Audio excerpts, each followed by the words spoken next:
মাসের মধ্যেই উনি ওনার খাল খনন কর্মসূচির কার্যক্রম শুরু করলেন। আমরা অত্যন্ত সৌভাগ্যবান, বাংলাদেশে তার প্রথম কোন সফরে এ পর্যায়ে আজকে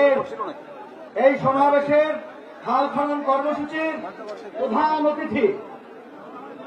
বিএনপি চেয়ারম্যান ও গণপ্রজাতন্ত্রী বাংলাদেশ সরকারের প্রধান অতিথি জনাব তারেক রহমান খাল খননের মধ্য দিয়ে আজকে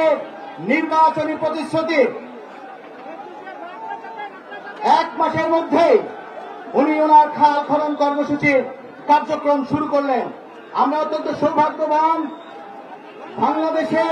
তার প্রথম কোন সফরে আমরা আজকে কালের সাক্ষী হয়ে রইলাম।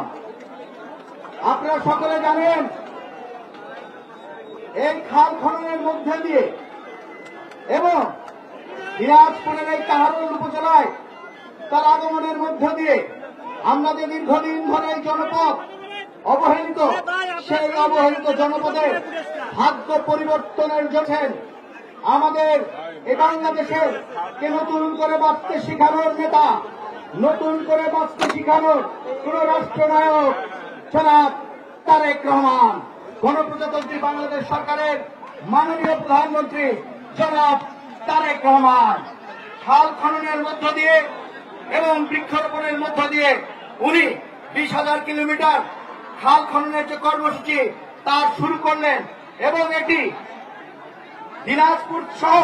51টি জেলায় একযোগে এই খাল খনন কর্মসূচির শুভ উদ্বোধন করলেন। আমাদের মাঝে উপস্থিত হয়েছেন আমাদের শ্রদ্ধেয় মহাসচিব, বাংলাদেশ জাতীয়তাবাদী দলের দুর্দিনের কান্ডারি মহাসচিব এবং এলজিআরডির মন্ত্রণালয়ের মাননীয় মন্ত্রী